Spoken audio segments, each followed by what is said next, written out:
Today we're making one of my favorite foods in the whole world, my mom's cornbread dressing. It's thin, it's crispy, it's moist. It's good.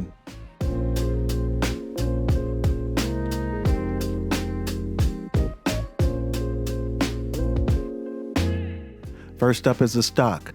This is what's going to make the dressing taste like it tastes. So I take a lot of time with this. I cook for about 90 minutes and the 12 cups of water boils down and concentrates, and it's a real deep flavor. Can't beat it. Don't do store-bought stuff. Not for this. For the cornbread, I prefer bacon fat for the fat instead of butter. Gives it a little different savoriness. There's a little bit of sugar in this, but it's not sweet.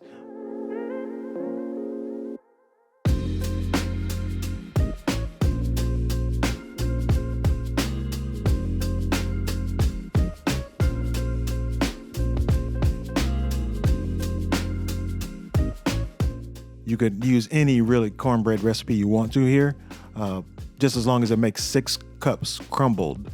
But I wouldn't do anything sweet.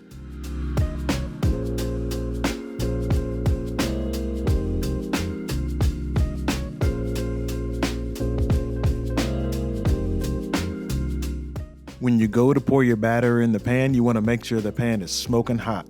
You want to fry it like a pancake.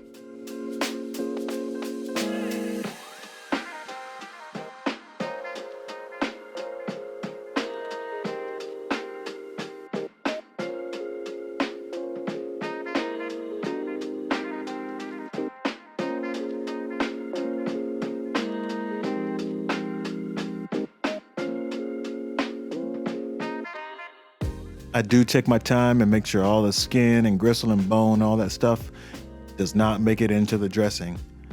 The last thing you want to be eating on is that.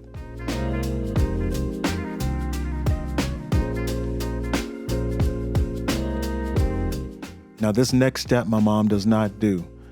She puts her veggies in the dressing raw, but I like to saute them for like 5 minutes so that they can soften up just a little bit and release any liquid that's in them. She doesn't do it.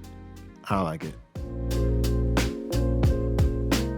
As for the mix, I would not add everything at once and then just stir. I like to add a couple things and then mix. Add a couple things and mix, because you want a homogeneous mixture at the end so that every bite is the same. And I think that's harder to do if you just put everything in a bowl and then just mix it. So I mix and I go. Mix and I go. Also very specific about what type of stuffing mix I like, so I hold no responsibility if you use anything other than the Pepperidge Farm's herb stuffing mix. Anything else, you're on your own. My mom doesn't write down recipes, so it's taken me about 10 years to get those measurements right of the amount of herbs, and it was like 5 years into me asking her questions that she never mentioned the stick of butter. So once I added that, it's like, oh, yeah, that's better. Now I want you to take a look at the turkey stock as we pour it in. Look at the color on that. You cannot buy that in a store, in a jar, so don't do it. And I know that looks like it's a lot of stock. It's very wet, right? So we're gonna mix it up and we're gonna bake it for a long time in a thin layer. So that'll give it time to cook all the way out, but stay moist on the inside, but then the edges will be all crispy. Another thing to note, this recipe is gonna make 2 half sheet pans of dressing, real thin. You could also make 2 13 by 9s. They won't be as thin and they might take a little longer to get to where you want them to be, but it's a big batch. We always want a lot of dressing and I'm never opposed. Me and my sister fight over it, kind of, the leftovers. Once you get both of those evened all the way out, you're gonna pop them into the oven, let them go for an hour. Now, if you're like me, I rotate them once at 15 minutes, then I switch them at 30 minutes, and then I rotate them again at 45 minutes. So I wanted to cook evenly. Full recipe at thefoodieeats.com.